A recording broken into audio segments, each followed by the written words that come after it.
Yeah, welcome into Running It straight here on Sport Nation, your rugby league show. Taking you through until 7 o'clock tonight. Sammy alongside Jello. It is great to have your company as we talk the great game of rugby league. Well and truly back with round one in the books. Jello and the Wars starting 2026 with aplomb. A big win over the Roosters. Aplomb. You can put that one in your notebook as well. Aplomb. Taking down the Roosters in dramatic fashion. We'll talk about that very, very shortly. Lots going on in the rugby league world, though. Team lists have just arrived. We'll give you those very, very shortly. Blake Austin is going to join us to preview Warriors Raiders this Friday night. Of course, back at Mount Smart. So back-to-back home games for the Wars to start 2026. We'll have a look around the league. The big story floating around New Zealand rugby league circles in the last 24 hours, Jello, is that of Will Warbrick and a potential return home, as well as comments from various stars in the media, such as Zach Lomax and Wayne Bennett. Alex Johnson could be about to break the all-time NRL try-scoring record against the Roosters this weekend, and we have details on the palatial setting that anyone who decides to join the PNG Chiefs will experience when they go up to Port Moresby. 5-star hotels, Jello. I want to ask if that would bait you back into playing. If they just came along and said, Anthony Galling, would you play a year? And I know Mal Meninga has talked about winning a title in the first year. Yeah. Bring back Anthony Galling, get him up to PNG, get him in the 5-star resorts. Would that be enough? Do they have any ankles? Do they have any ankles for me? With a side of ankles. A side of ankles as part of the package deal. David Mead made a great point this week. He said it's not, bombs going off like everyone talks like it is. He said it's a beautiful place to live. And you will be embraced by the locals. You will be national treasures if you go and play for PNG. Sure. Oh, good luck you to don't them. sound Good luck to them. convincing. We've got some big games this weekend as well. We'll have a look at those. Sharks and Panthers, a big one, as well as that Roosters Rabbitohs Sydney derby. So lots to come between now and 7 o'clock. Your text on 8833, please. Get involved in the show. Let us know your thoughts on the Warriors. Let us know your thoughts on Will Warbrick and any talking points you want us to have a chat about over the next hour or so. We'd love to have your thoughts, Jello. But fresh off the press, we have the team list for this Friday night. The Warriors and the Raiders at 8 o'clock. Go Media Stadium, Mount Smart. So we are live on the tools as well with commentary throughout. And unchanged for the Warriors, Jello. Yeah. Charles Klukstad in the number 1 jersey with Tini Zalesniak and Tuivasa-Sheck on the wings. Ali Leatawa and Adam Pompey in the centres. Chanel Harris-Tavita, Tanner Boyd in the halves. Fisher Harris, Jackson Ford, the props. Wade Egan, the number 9. Kurt Capel, Jacob Laban in the second row. Aaron Clark, the 13. Sam Healy, Dimitri Baimonga, Leka Halasima. Tanner Stowers-Smith, the 14 through 17. And then Tain Tuopiki and Morgan Gannon, the extra 2. Alofi Kamperera comes into, I'm going to call it the extended game day, or not game day, but the extended squad into the reserves. Him, Marata Niakore and Eddie Iramia Toiava.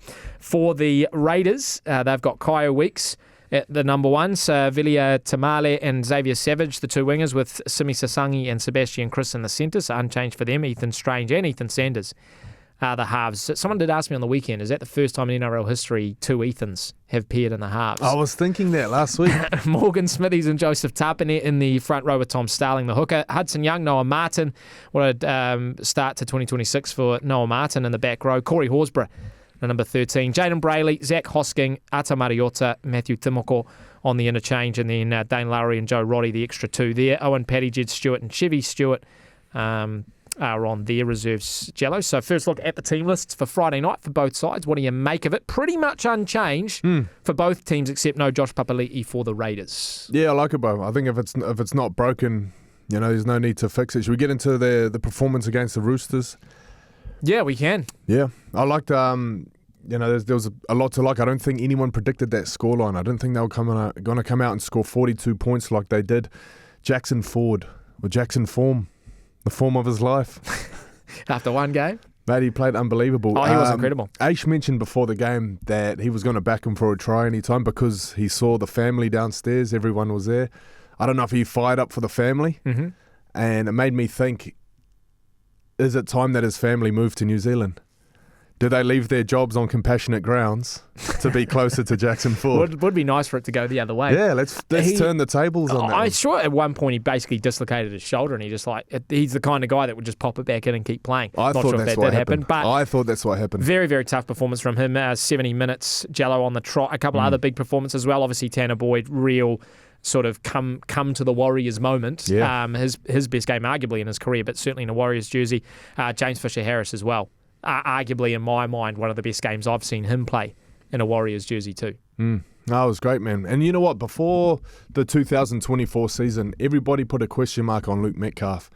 And then he stepped up to the plate and delivered some awesome football. I think Tanner Boyd's very similar situation. You get to that mid-20s, you've been around a little bit, you've figured it out, and he just looked like he was so much more comfortable than I've seen him there are in any other game. There are caveats, of course, Jello. It's the first game of the season, it's round one, etc. But I admit that I thought the Roosters would be too good. I have them as my minor premiers this year.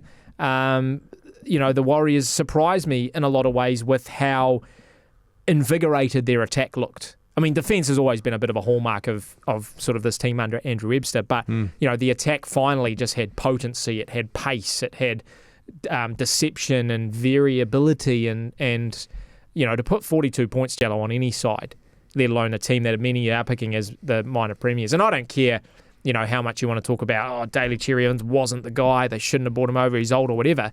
That team still has origin caliber players across the park. To have 42 put on them is a pretty big statement. Well, what makes you think that they could be minor premiers? I think towards the back end of last year, they started to surge a little bit, a lot of class on the side. But in my mind, the problem for the Roosters has always been, not always, but half. has been the halves. Okay. They haven't had, and to an extent, hooker. They haven't had the link between some really, really good forwards and some really exciting, explosive backs. They haven't had the spine, the middle part of the spine to work with. When Reece Robson comes back, that adds your hooker element in there, but he's not back until, I think it's like round 7 or 8 or something. Yeah, I think that's what was missing for them. Yeah, and then Daly Cherry Evans. I think they will still be a very good side. I think they'll find their rhythm. It may take a few weeks or whatever, but that makes the Warriors' performance sort of really... it's a real sort of stamp for the start of the season. I really like the bench rotations that the Warriors had. So if you look at how they roll it, so it's Fish and Aaron start the game. They play the first 25 minutes, and then they're off. And they're off for the middle 30, and then they come back on to bring it home, pretty much. So they open it up with the bash and the crash, and they finish it off. Come on and give us that lift when we need it. Dimitrik and Tanner, they'll cover that middle 30 while those two are off. You got Wade playing the first 55, Sam Healy with the last 25. He came off early with an HIA. I believe that he would play the last 25 though, wouldn't he? He would leave him out there. I think it would have been 25. He came off with, 10 minutes to go, I think. I love that. I think it's so good because if you're Wade, it's an 80-minute game, but if you're coming off at the 55-minute mark, it's like running a 400-metre race, but you're coming off after 300 metres. Yep. You empty the tank at the 200-metre mark, and I feel like we get the best out of him that way. He doesn't have to hold anything back. He can, run into contact. He can do all those things, make all those extra efforts that we need from him. Jacob and Lecker. So Jacob played maybe the first 46. half, and then the first 5 minutes of that second half. So you get that little second wind out the way. everybody settles back into the second half, and then you bring on your X factor. And Lecker, first step on the field, touch the ball and score a try was awesome. Yeah, but I really like that setup that they got. Is 35 minutes enough for Lecker Halasima? Andrew Webster talked about it in the post game, and he basically said, look, this guy at some stage will be an 80-minute player, but he's not there yet, and we've got to manage him. I think you could get him on just before halftime, that 5-7 minutes before halftime, when people are really tired and hanging on. Especially with teams that try to leave their guys out there for as long as they can. I think that's where Lecker could come on and do some damage. It was very interesting when somebody came off with Jacko. Jacko came off at the 70-minute mark. Yep. Dimitrik and Tanner. I think there's a lot of competition between these two, because when Mitch Barnett comes back, one of them has got to go. But it was interesting to see who got that final 10 minutes. After they both played 30, you both come off. All right, there's 10 minutes left. Who am I going to give it to? And you compare the stats, quite similar in defense. I think Tanner had a couple more missed tackles, but he did a lot more work in attack. I think he had 14 carries, 130 metres or something like that. I think Dimitrik just had 6 carries or something. But I don't know. How do you compare the two? Does it come down to stats, or I don't know? In your opinion, if you had to drop one, what do you do there? I don't actually know. I feel like I just want that answer to take care of itself over the next few weeks before Mitch comes back. Yeah. What about the offloading as well, Jello? We spoke about that during the game, you, me and Aish. James Fisher-Harris led the charge on that, but you compare it to round 1 last year in Vegas, where we got undone by offloads by Canberra. Yeah, that's right. But all season last year, a lot of the time we missed that sort of second phase footy, and it's not about throwing it around willy-nilly. We still completed at a high clip on Friday night, but getting that second phase footy makes a massive difference. Oh, massive difference. It takes so much out of the middles, especially when you're effective with second phase footy. So you get an offload and then you might get a pass and then another pass and you're biting off big meters. The offloads that really hurt, and this is what Canberra are quite good at, it's the late offloads. Yeah. So it's just standing in the tackle, defense has retreated, and then it comes, and you've got all that extra space to work with. And that's where Wade, if he can get a late offload, he does so much good work. Yeah. Tying guys up and keeping things flowing through the middle. And our outside backs, they flatten right up. And I just feel like every team's starting to play like that a little bit, because we'll talk about that later. We will. Wally M's, Jello, I'll just run through everyone's Wally M's from Friday night. So for 3 points, you went Jackson Ford, as did Aish. Thought a very reasonable pick for 3 points. I went James Fisher-Harris for my 3 points. Then I went Jackson Ford for my 2. Aish went James Fisher-Harris for his 2. You went Roger Tuivasa-Sheck for his 2. And I thought Roger had a great game once again. It's just probably the symptom of expecting it from Roger, so he gives it and you know, it's like Jackson. We get to that point with Jackson Ford where he just does that every week, so you don't give him the props that he probably deserves. And then you went James Fisher-Harris for your 1. Aish went Wade Egan. I went Tanner Boyd. So I think, great start to the season and great way, in amongst having guys away, Luke Metcalf, Mitch Barnett, etc., to just really build on that depth and have the team, rearing on all cylinders. Yeah, and they're going to, they got their work cut out this week on the edges. The Roosters tested them on the edges. They came short side a lot. I thought Pompey stood up. I thought Leatawa, he had his hands full, and there was a couple of times he got burnt by Billy Smith. Yes. I was going to say this during the commentary. There is no shame in your opposite number being faster than you when you're a centre. You just got to know that, and you got to make your adjustments. You got to know moving laterally when someone's outgassing you. You got to know when to turn your hips, when to square up. I think he's just got to make his adjustments and make sure, if someone is faster than him, doesn't mean you shouldn't be playing. It just means you got to be smart about how you're defending. Yeah. And during the week, the Levels boys said, they're talking about Shibasaki coming to the Warriors, and they said, if he comes, that's a massive upgrade on what the Warriors have already. If I was those boys, I'd be taking that personally. Yeah. And when they play the Michael Broncos, if that magic weekend clash with the Broncos, if it needed any more heat, I reckon that's just put another log on the fire. But, even with the Raiders, they got a big job with the edges this week. Yeah, well, speaking of the Canberra Raiders, Jello, a good win for them to kick off their 2026 campaign. And they come up against the Warriors this Friday night. And this is, I guess you might say, a rematch of round 1 last year in Las Vegas. The Warriors lost both the games in 2025 to the eventual minor premiers, so it's sort of shaping up. But I think it's a little bit of a grudge match. There was the Joey Tarpany kind of the Sevilla Tamale, to the crowd. So there's a bit of extra spice here. But obviously, two teams that got wins in round 1 coming up against each other this Friday night. And a man who's going to join us now to have a look at that game and talk some other rugby league matters is, I'll call him a good friend of the show now, Jello. Great friend of the show. A great friend of the show and a former Canberra Raider himself, Mr. Blake Austin. Osto, welcome in. Good evening, guys. Good evening. Hey, what's happening, brother? Big clash. The Raiders, the Warriors. What's your take on the Raiders last week? I like the way they were forced to win. The coolest thing about round 1 last week, I thought, was the teams that had the best level of consistency in 2025 carried that into round 1. Obviously, the Warriors were one of them, and the Raiders sort of were too. I think the scoreline probably flattered the Warriors a little bit. I agree with Andrew Webster in his, in his press conference. I think the Roosters were diabolical at times. So I like what the Raiders are going to be able to do against the Warriors. It's going to be a good game of footy. Both teams are at a point now where I reckon they're really sure about the style of footy that works best for them. And I think we'll see a really good game of footy round 2 in New Zealand. And I don't know if it's another sellout, but I think that, the New Zealand fans need a huge rap for what they're bringing to our sport at the minute. Mate, Sammy's bursting with questions, but I'm going to sneak another one in here.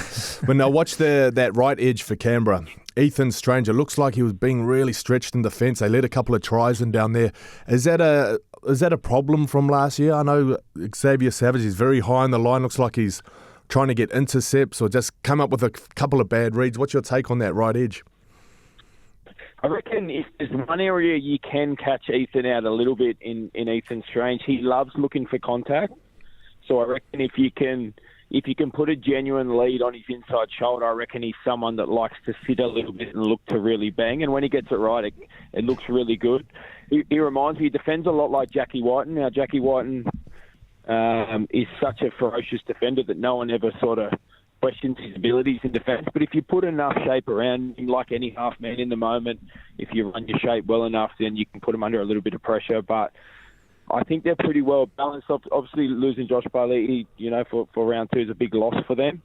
But I think they're almost at a point now where they've got that sort of next man up mentality, and they've got their core of players that are most important to the team that will still be on the field. So I think it's going to make for a really good game this week.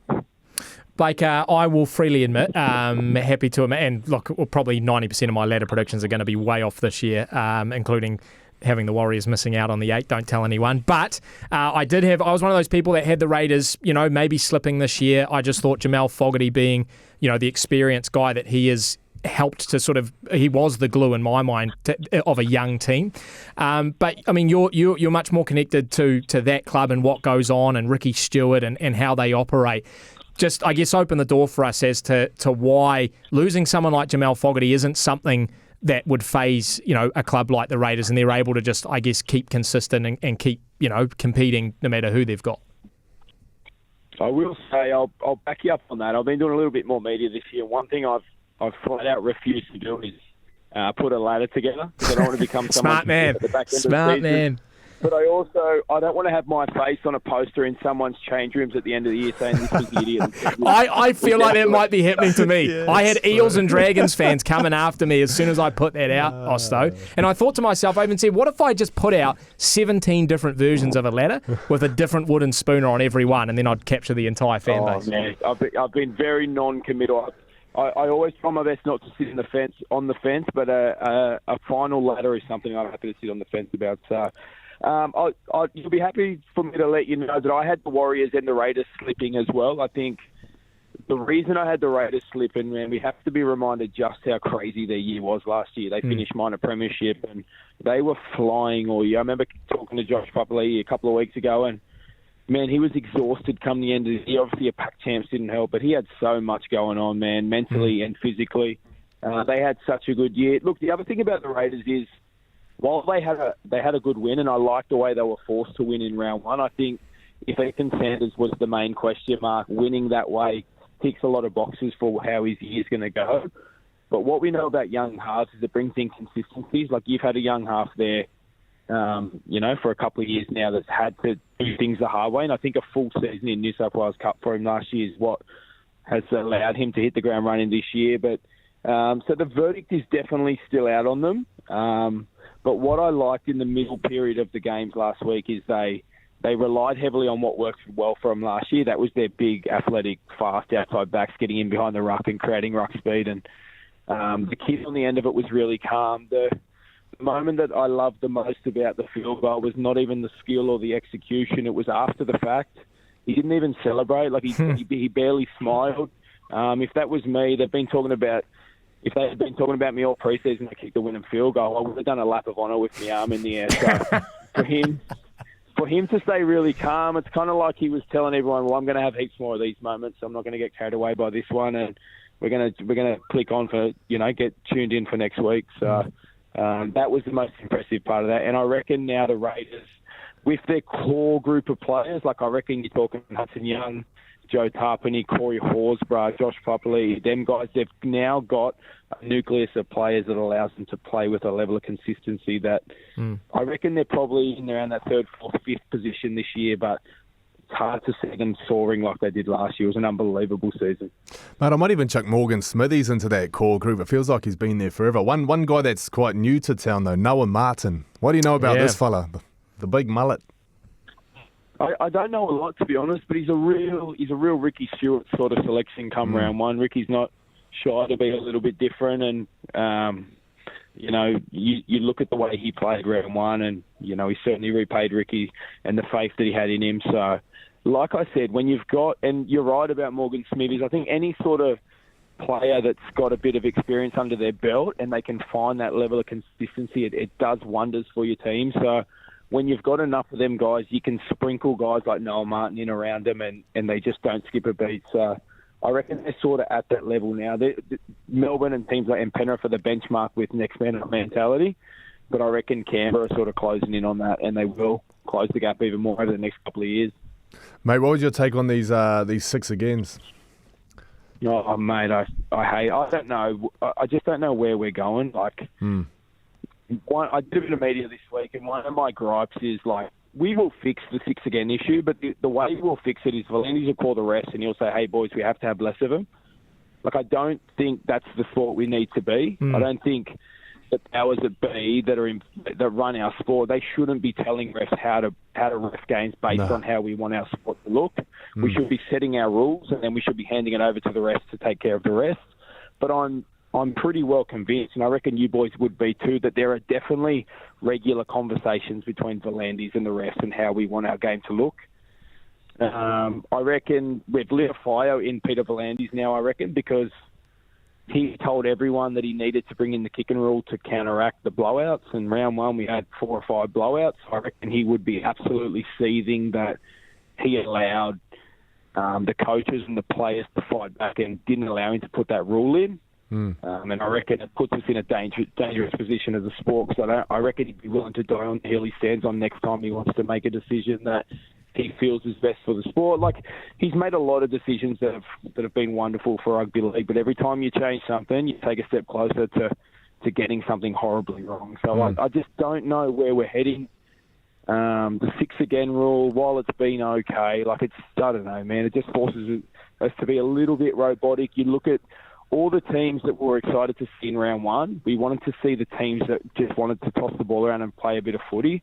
They were all the ones that got punished by the way the game works now. So the Eels, the Roosters, those types of teams, your attack, you can't win games with attack. You have to chip away, you have to be robots, and you have to take the opportunities on the back of that. And the ref gives you a pretty good helping hand on the back of that too. Do you know what else I thought, girls? Like, you know what the 6 agains, they happen so fast and so often, you don't even really get a chance to look back at what they were for. Like, if there was a penalty and someone took the 2, you'd come back in after the game and you go, hey, what was the ref thinking on that one? That wasn't a penalty. But the 6 agains, as I said, because they're so often and so many, you don't even really realise how many you had or what they were for or how do you fix it. Yeah. He just waves his arm around, man, and you're forced to get on with the show, man. You're in the washing machine getting tossed around. I reckon, yeah, just quickly, Jello, I reckon I've noticed that as well. I still like when they display, especially on TV, when they display the 6 again banner, surely they can tag on what's it for, because you can sometimes hear what the ref says, like 6 again, you're offside, or 6 again, too slow. Have that come up as a little banner on sort of your Fox League or your Channel 9 coverage, whatever it is, so that, you know, like you said, fans actually know what it's for. But I don't know, like, I'm going to ask Jello this a little bit later in the show, so I'd ask you now, like, is the ruck... If we went back to, say, penalties, I feel like you're going to get a lot more of them. Conversely, if we peel back the 6 agains, is the ruck going to get a lot messier again? Are we going to see a lot more pushing of the boundaries from players, etc.? Well, I reckon, like I just said about the penalties, if you're forced to stop and watch the replays and you're scrutinised about every penalty you blow and you know that there's potentially a 2-point conversion at the end of it, I reckon it forces the refs to be a little bit more scarce.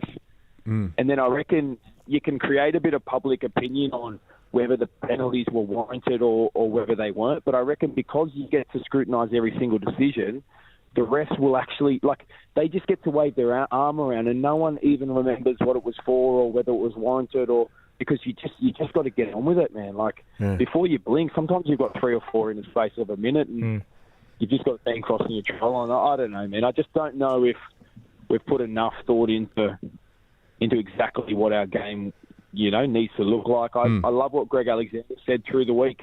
He said last week the final series was one of the greatest final series we've ever seen.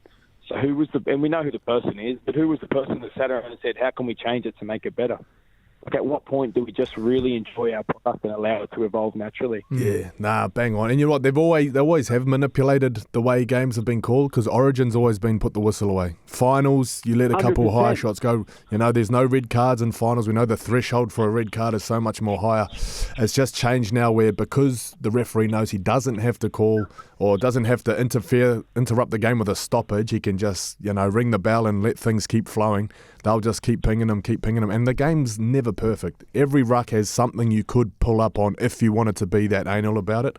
Someone is always going to be a centimetre offside, but you can't call everything, because it's just, you've seen what's happened to the game now. That's an interesting precedent, and we'll see if any changes do come. Also, before we let you fix it, right? They'll definitely fix it, but the way they'll do that is they'll force the refs to ref in a different way. Yeah. Now, to me, that's people in suits altering the way our game works. Do you know what I mean? I don't think you should be doing that on a week-to-week basis. Yeah, well, especially if you're sort of making changes when the season's already gotten underway and that sort of thing. It creates all sorts of headaches.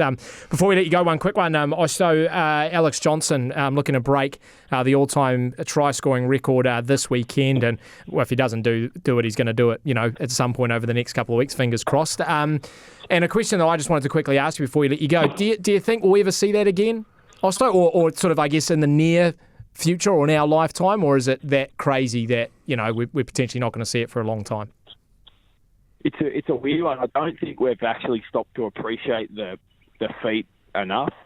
I think, first of all, I'd say we need a genuine discussion about what the award gets called after Alex breaks it, because I think you can make a genuine case to say that maybe the rating leading try scorer should have the award named after them. But yeah, I think it's unbelievable. We may never see it again. Like, we've just spoken about how our game's forever evolving. Like, we may not, in 3 years' time, we may have a game that regularly has 10-8 scorelines. You know what I mean? And, so it's forever evolving. It's a wonderful feat. I will say that if you're at the ground and you do not storm the field, you are an absolute coward. I'm interested to see how many security guards they line the fences with. I suspect there'll be one every couple of metres around the fence. But I reckon if you give them a nice little wink, they'll part ways and they'll allow. I reckon once five are on the field, the floodgates will open and we can get out there and pat him on the back. I don't really care what Wayne Bennett or anyone else thinks. Let's get on the field and really make this a special occasion for Alex. Okay, Osso's had a good think about this, so he's going to be there leading the charge. So just follow his lead. He'll give you the signal. If he's not on the front page for his NRL letter, he'll be there he might be there in handcuffs. Oh, that's the one. Hey, Blake, always appreciate your time, mate. Go well and up the wires. Thanks, boys. Up the Raiders. There you go. Blake Austin joining us here on Running It Straight. Great to have his thoughts. Always so articulate, Jello, and could talk rugby league with him all day. We do have to take a short break. Texts coming in on 8833. We'll get to those after this. If you do want to have your say, flick us a message, any thoughts, opinions from the weekend or what's coming up. We'll also have a chat shortly about the Will Warbrick news, maybe flesh out the Six Again news a little bit more and have a look at the big games coming up this weekend. Running It Straight here on Sport Nation. Back in a moment. Running It Straight. Running It Straight. Running It Straight on Sport Nation. Welcome back into Running It Straight here on Sport Nation. Sammy and Jello talking rugby league up until 7. And some texts that have come in on 8833. Mike says, flew up to the Warriors game on Friday, was awesome. Last game we went to was when we lost to an understrength Panthers side last year. Absolute daylight between those games. Cheers, Mike. Do remember last year, Mike, those ones that we should win, that we didn't. Let's hope that doesn't continue in 2026. Ted says, hi guys, if Daine or Gannon don't get on the field this week and with reserve grade playing earlier, does sitting them on the bench for 2 weeks do them any favours, or is Webby obligated to play them sometime this week with them not having a game last week? That's from Ted, and that raises a good question that Aish brought up in the commentary box, Jello, on Friday night, and the fact that now with these two extra interchange positions, those players probably can't play Cup. I mean, maybe they could, but that's a big risk if you then needed to use them in your first grade game. Yeah. So it does pull guys out of Cup, and potentially they don't play any rugby league over the course of a weekend if they don't play for the first grade side. I don't think it's a problem that's going to be plaguing any one player for an entire season. No one's going to sit in that 6-man, 7-man spot for the whole year. So what they're going to do is, depending on where Cup are playing, it might be that the Wars play Friday night, Cup plays on a Saturday over in Sydney. So you fly out and then you play your Cup game. If you don't play the game, you still get your minutes in at training the next day or after the game. They put you through the paces and they emulate as best they can a game. Obviously, it's not as good as actually playing, so it's just going to be a balance. And those guys will go play cup. They might bring in another 2 to be backup and things like that. You're just going to have to get the balance right and make sure everyone's playing enough footy. But I don't think it's going to be a problem where, we might see Daine sitting on the bench for the entire season. Yeah, it's going to be a real sort of tactical thing, I think, across the NRL this year with how they manage that extended interchange and whether it's a tactical thing or just a logistical thing. You'd imagine we'd start to work that out as the rounds go on. Cam says, evening, lads. The boys are looking fit. Couldn't agree more. Best game for Fish in a Warriors jersey. What was up with Ali Leatoa on defence? Some pretty weak efforts given the Roosters their first 2 tries. Maybe move RTS to the centres. That is from Cam. I know RTS to the centres. There's a bit of a conversation getting thrown around. Jello, but any, I guess, bigger concerns on Ali's defence? You sort of briefly touched on it just before, or do you think it's something that he will shore up over the coming weeks? I think it's a little bit of round 1 jitters. I don't think he expected Billy Smith to be that fast. I think a lot of people had to do a bit of a double take when they saw him put the gas pedal down. But I think Ali will be all right. He'll make his adjustments this week. He'll do his video and things like that. I wouldn't go changing the back line that they have. I think RTS is very good on the wing. He gets in, does his meters. He showed what he could do on the weekend. I wouldn't go moving him. I think Ali, the stuff that he does well, he is one of the best in the business, close to the line, give him the ball. When those kicks go up in the air, if Lecker didn't catch that ball, Ali would have caught it. He was right behind him. Yeah. So I think it's, I think just let it go for another week, see how we go. All right, your text 8833 if you do want to have your say, Jello. But right now, we'll go around the league. Round the league. Having a look at some of the biggest stories in the NRL, there's plenty of them, of course, but none bigger for us here in Warriors HQ, Jello, than the news of Will Warbrick potentially close to signing a deal with the Warriors. For those that don't know, he's off contract at the end of this year with the Storm. He's only contracted through to 2026, so an easy pick up for 2027. There's no sort of contract breaking per se. Interesting, Jello, about July last year, I remember sending a tweet out. This was when Will Warbrick was still in his concussion sort of, phase. He wasn't playing. And I just sort of said, I get asked often, who would you go after as a genuine recruit that you could genuinely get? And you gazed into your crystal ball. I didn't and hesitate. I said, Will Warbrick. I said, when he's fit and healthy, he brings everything you want in a winger. He's fast. He evades defenders. He's great defensively. He's got a great engine. He's a good meter reader, good under the high ball. Ticks all the boxes. He would be a fantastic recruit for the Warriors. Some people saying, we've already recruited wingers. Well, yeah, but you legitimately could lose 2 wingers at the end of this year. You could lose Roger, but, Dallin also could, he might be on his last legs in terms of his career. So, you're going to need to fill the spots. And what has been the one position, Jello, that we've had the least amount of depth in the last 3, 4, 5 years? It's been wing. Yeah. We haven't had anyone we can pull in, and we let Ed Cossey go. We haven't had anyone to pull in. I think he would be a tremendous signing if that is official and they get it across the line. Yeah, well, you just listed all his attributes. I'm not going to do it again, but having that aerial threat, a genuine aerial threat, we haven't had one in a few years. Someone where last tackle, you don't know what the play is, just kick it up to the corner. That's what Melbourne are blessed with at the moment. They got it on both wings. If we had that on one wing, I think that could spell the end of DWZ's his time at the Waz. I believe he's got a option on his contract in the Waz favour. I don't think it's been taken up, so this could be his last season. And people are talking as if Roger's already got one foot out the door and this is going to be his last year. But wait and see, I guess. But Will Warbrick would love a 1 year deal from Roger. Now, the other big one, the 6 again one, Jello. Just a couple of stats that I wanted to run by you before we wrap up. The 6 agains. There was a 35% increase in set restarts in round 1 this year. The average set restarts last year was 5.87, and in round 1 it was 4.63. So that jumped this round 1 just gone to an average of 8.14. Which is a big jump. Obviously, they've moved it from the 40 to the 20 metre line, so there's been a lot more in that 20 to 40.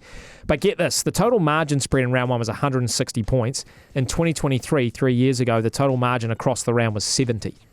So we've doubled 2.5 times the average margin, or the total margin across the round. So I think there's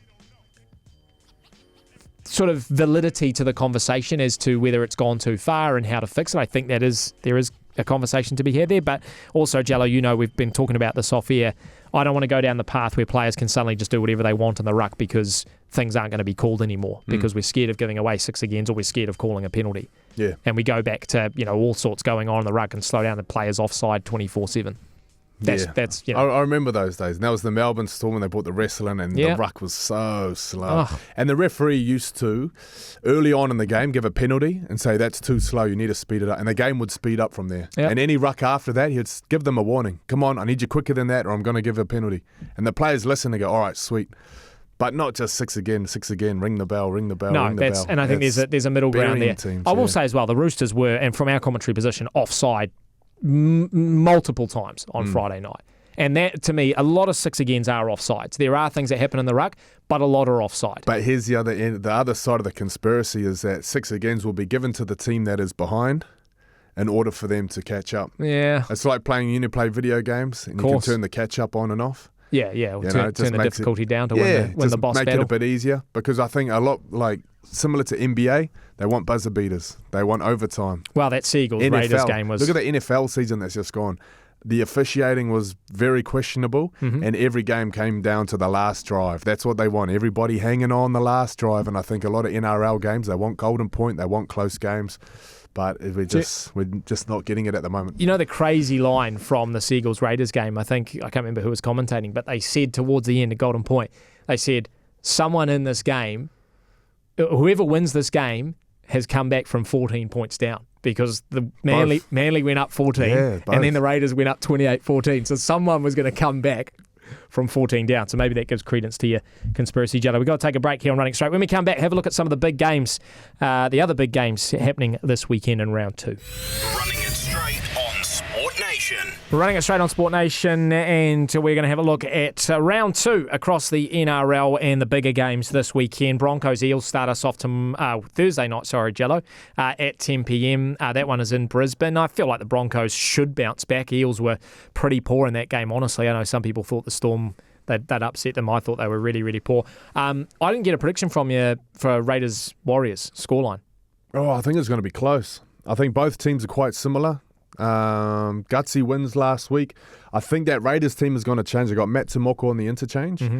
I think he could come into the starting side, and the game will be won and lost on the edges. I think the middles are quite. The middles will go toe to toe, but I think the edges, it's going to come down to Pompey and Leotawa executing.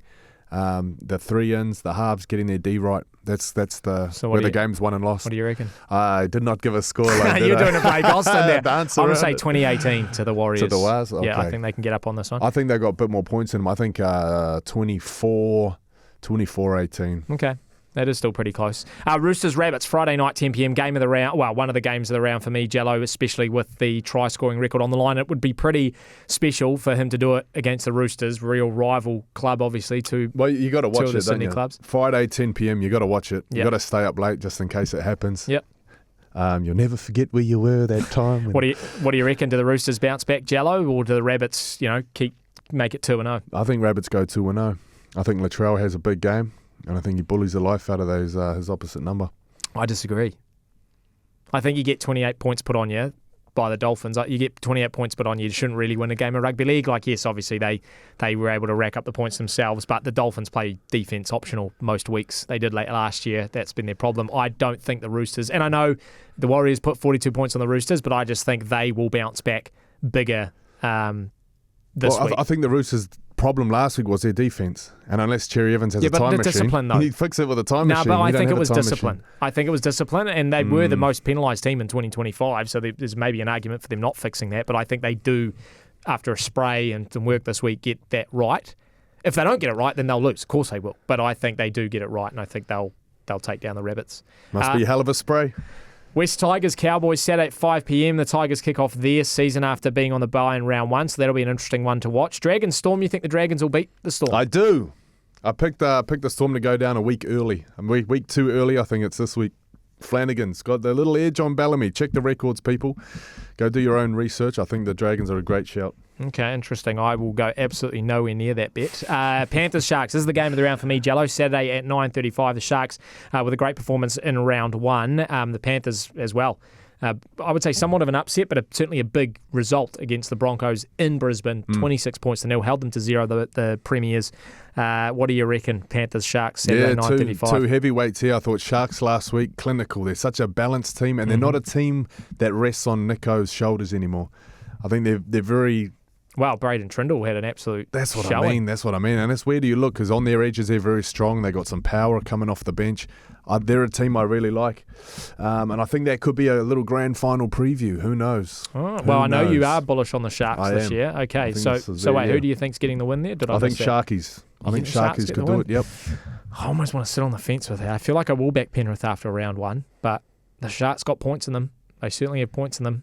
Seagulls, Knights, and Dolphins, Titans finishing us off with the Bulldogs on the bye, Jello. So some really tasty clashes this weekend, and I still think we're learning, as you could expect, we're still learning what the league's going to look like this year. Who are going to be those teams that surprise us? Who are going to be those teams that spring themselves towards the top? Is it going to be a team like, God forbid, the West Tigers? Is it going to be a team like the Knights? I'm excited to see the Knights. This is a big game for them because they had a great win over in Vegas. This is the test to see if they are the real deal and if they can string some wins together. I'd love to know the stats on back-to-back wins. Like, when was the last time they won 3 games in a row or something like that? Well, I'll try to do the data. We'll do our research this week.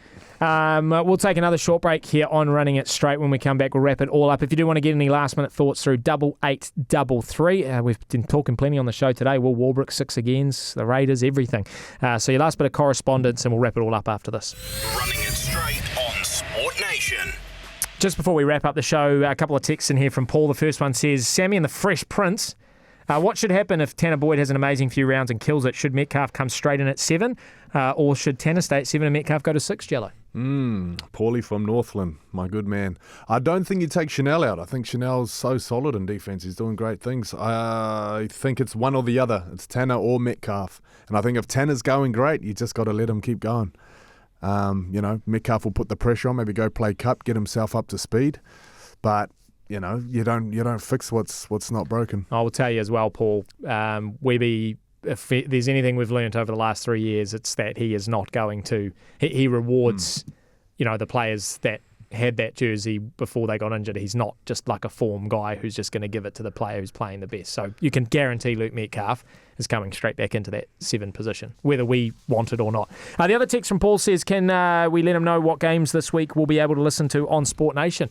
Paul, I have tried to ask the powers that be. I may not get a response in the next 30 seconds. Obviously, we'll have Warriors Raiders on Friday night. But I'm being told that the live Sport Bible goes out on Friday mornings.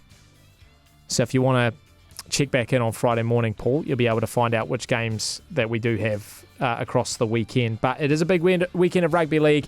Big weekend for the Warriors as they look to go 2-0 to get their 2026 season underway. It's been great having you this evening. Blake Austin, big thanks to him for jumping on the show. You can go and listen to his interview and our full podcast, wherever you do get your podcasts, if you were late to the party. Otherwise, we will see you right here, 6 p.m, same time, next Tuesday.